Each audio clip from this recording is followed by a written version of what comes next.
Ինչ տարբերություն, կարող ես ընկերներիդ հետ խոսել, թերապևտի միտքը, կարծիքը, խորհուրդը եւս պետք չէ։ Ես մի քանի այց գնացի հոգեբանի մոտ եւ ոչինչ չփոխվեց։ Լավ կլիներ, եթե մեր հարցի պատասխանը տային, մասնագետի կողմից դրանց պատասխանելը արձագանքելը նորմալ ու բնական է։ Անձը ենթարկվում է ռետրավմատիզացիայի, զգաք ապահով, վստահելի միջավայրում ամոքում է հենց հարաբերությունը։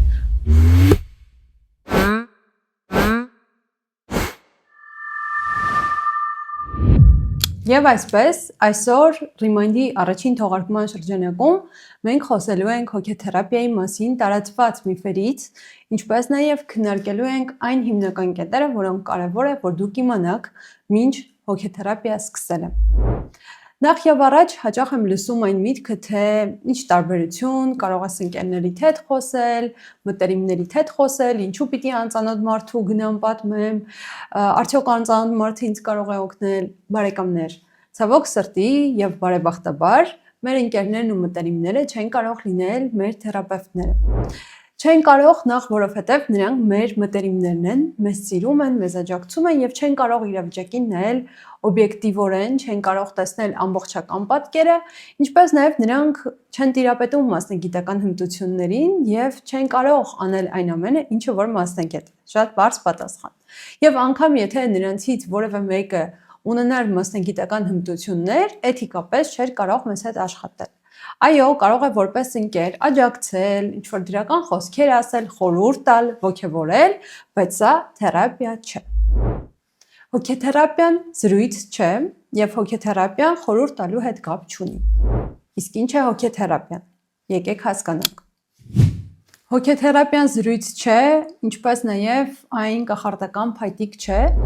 Այս process-ի մեջ երկուսն են կարևոր, այսինքն թերապիան ոչ թե մեկ անձի մասին է, ոչ թե ինչ-որ կախարդական փոփոխությունների մասին է, այլ process-ի, որի ընթացքում մենք նախ եւ առաջ կառուցում ենք վստահելի, ապահով հարաբերություններ մասնագետի հետ։ Մենք կարողանում ենք տարբեր process-ների արդյունքում նկատել մեր տարբեր մասերի, մեր ռազմավարությունների, որոնք անցյալում աշխատել են, օգնել են, իսկ ներկայում ոչ, պաշտպանական մեխանիզմներին, ավտոմատ արձագանքներին, ոչ ռացիոնալ մտքերին, զգացողություններին, որոնք որ անցյալի ինչ-որ պահից են գալիս տրավմատիկ, ցավեցնող փորձառությունից։ Թերապիան նաև վշտի մասին է, որովհետև շատ հաճախ մենք ստիպված ենք լինում առերեսվել ու բաց թողնել այն ամենը, ինչը որ անցյալում հնարավորություն չենք ունեցել ապրել։ Մենք ստիպված ենք լինում սգալ այն բոլոր պահերի կամ երևույթների համար, որոնք որ կարող են անցյալում տեղի ունեցած լինել, բայց մենք հնարավորություն չենք ունեցել դրանք նկատելու եւ մեր հոգեկանը տարբեր մեխանիզմներ է կիրառել։ Հենց այդ է պատճառը, որ շատ կարեւոր է, որ թերապևտը լինի ոչ միայն պրոֆեսիոնալ մասնագետ, այլ դուք զգաք կոնտակտը, զգաք ապահով, վստահելի միջավայրում, ինչպես նաեւ զգաք, որ նա հենց ձեր մասնագետն է։ Հոգեթերապևտիկ հարաբերություններում հարցեր տալը, մասնագետի կողմից դրանց պատասխանելը, արձագանքելը նորմալ ու բնական է։ Եվ բնական ու նորմալ չէ, երբ մասնագետը ձեզ պիտակավորում է, վիրավորում է, քննադատում է ձեր ունեցած հարցերի, ինչ-որ մտքերի կամ զգացողությունների համար։ Իսկ թե ինչպես դուք կարողանաք գտնել ձեր մասնագետին, ինչպես տարբերակել ոչ կոմպետենտ մասնագետին կոմպետենտ մասնագետից, ինչպես հասկանալ, որ գործ ունեք ոչ պրոֆեսիոնալի հետ, այդ մասին ես պատրաստել եմ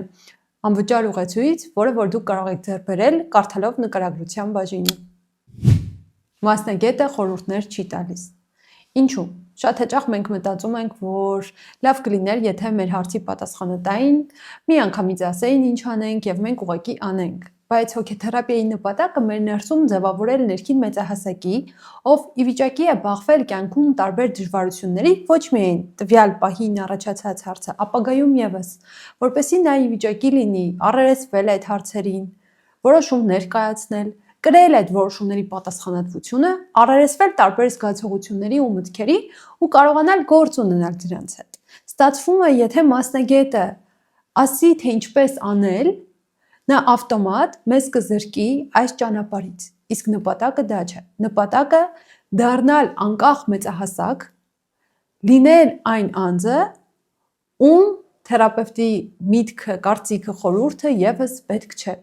ու հենց այդ է պատճառը, որ պրոֆեսիոնալ մասնագետների նպատակը ձեզ հասցնել այն կետին, որ դուք այլևս թերապիայի կարիք չունենաք, առնվազն կյանքի տվյալ փուլում։ Հոգեթերապիայի մասին տարածված միֆերից է մի քանի այցի ընթացքում ինչ-որ հայց կարգավորելը լուծելը, եւ հաճախ մարդիկ կարող են ասել, որ ես մի քանի այց գնացի հոգեբանի մոտ եւ ոչինչ չփոխվեց։ Ընկերներ, եկեք տրամաբանենք, մեր հոգեկանը տարիների ընթացքում ստեղծում է տարբեր մեխանիզմներ, պաշտպանական մեխանիզմներ, ստրատեգիաներ, գոյատևման հստակ ռազմավարություններ, հա, ու 1, 2, ոչ էլ 3-4 այցի ընթացքում ինչ-որ մեծ փոփոխություն չի կարող լինել, որովհետև մենք այդ պահին կարող ենք ուղղակի ինչ-որ թեթևություն զգալ, բայց գլոբալ փոփոխության համար մեզ նոր փորձ է հարկավոր։ Մեզ հարկավոր է սովորել անվտանգ միջավայրում տեսնել մեր տարբեր մասեր, մեզ հարկավոր է հասկանալ, թե ինչ տարբեր արձագանքներ մենք ունենք, կարողանալ առերեսվել մեր տարբեր զգացողությունների հետ։ Ու սա որոշակի ժամանակ է պահանջում ու կարևոր է, որ դուք իմանաք, որ այո, հոգեթերապիան արագ process չէ, բոլորի տեմպը շատ տարբեր է, ցանկալի չէ համեմատվել որևէ այլ մեկի թերապևտիկ փորձառության հետ, միևնույն ժամանակ, եթե դուք ինչ-որ անհարմարություն կամ այլ զգացողություններ եք ունենում ձեր իսկ process-ի ընթացքում, ինչպես նախորդիվ մենք խոսեցինք, դուք կարող եք այդ մասին խոսել ձեր թերապևտի հետ եւ սա կարող է լինել ձեր թերապևտիկ հարաբերությունների համար շատ կարևոր կետ։ Ինչու են թերապևտիկ հարաբերությունները այդչափ կարևոր, որովհետև մենք թերապևտիկ սենյակ ենք բերում նաև մեր ծանոթ սցենարները, մեր տարբեր ավտոմատ արձագանքները, մեր զգացողությունները, որոնք որ հենց դառնում են նոր փորձառության հիմք, երբ որ մենք զայրանում ենք թերապևտի վրա, երբ որ մենք տարբեր էմոցիաներ ենք ունենում, երբ որ մենք արժեզրկում ենք, իդեալիզացնում ենք, ու այստեղ շատ կարևոր է, որ մասնագետը լինի ներկա եւ մեզ հետ ապրի այս նոր փորձառությունը եւ մեզ օգնի այդ փորձառությանը առերեսվել առանց արժեզրկման, առանց քննադատության եւ նոր նեյրոնային կապեր ստեղծվել։ Հակառակ պարագայում մենք կունենանք մի իրավիճակ, երբ որ անձը ենթարկվում է ռետրավմատիզացիայի, նորից իր հետ տեղի է ունենում նման սցենար եւ նորից իրեն ցույց են տալիս, որ ինքը արժեքավոր չէ, որ զգացողությունները կարեւոր չեն, որ այն ամենը, ինչը որ ինքը կարող է զգալ, մտածել, դրանք կարեւոր չեն։ Ու այդ պատճառով մասնագետին ընտրելը շատ կարևոր կետ է, երբ որ մենք գտնում ենք մեր մասնագետին, այս հարաբերությունները իրենք իրենցով մեզ համար դառնում են նոր փոփոխության կետ եւ մենք ազատ ենք մեզ զգում տարբեր process-ներ դուրս անել, անգամ նրանք եւ ներառյալ նրանք, որոնք որ կապված են հենց մեր թերապևտիկ հարաբերությունների հետ։ Ապաքինումը ինսայթը չէ, այն որ մենք հասկանում ենք, թե ինչ է տեղի ունեցել, որ ես հասկացա ինչ է եղել, սա դեռ ամոքման մասին չէ։ Ամոքում է հենց հարաբերությունը, ամոքում է կոնտակտը, կոնտակտ, որտեղ դուք ձեզ զգում եք ապահով, որտեղ որ դիմացինը կայուն է, կանխատեսելի, հարգում է ձեր սահմանները,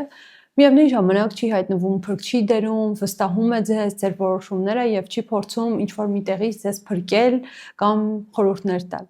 Հենց այստեղ է, որ ձեր ներսում ժամանակի ընթացքում ձևավորվում է նույնքան կայուն, կանխատեսելի մի ձայն, ով գրեթե խոսում է նույն կերպ, ինչ ձեր թերապևտը։ Բարեկամներ, եւս մեկ անգամ հիշեցնեմ, որ ձեզ համար ունեմ պատրաստած անվճար ուղեցույց այն մասին, թե ինչպես ընտրեք կոմպետենտ եւ պրոֆեսիոնալ մասնագետի եւ ինչպես զերծ մնաք ինքնակոչներից եւ ոչ կոմպետենտ մասնագետներից։ Ձեռք բերեք անվճար ուղեցույցը նկարագրության բաժնից։ Եվ այսպես բարեկամներ, ինչպես հասկացանք, հոգեթերապևտը մասնագետը մեր ընկերը չի դառնում, մեզ հետ զուր չի խմում, կան հստակ թերապևտիկ սահմաններ, նա դառնում է մեր դաշնակիցը, ում հետ մենք անցնում ենք որոշակի ճանապարհ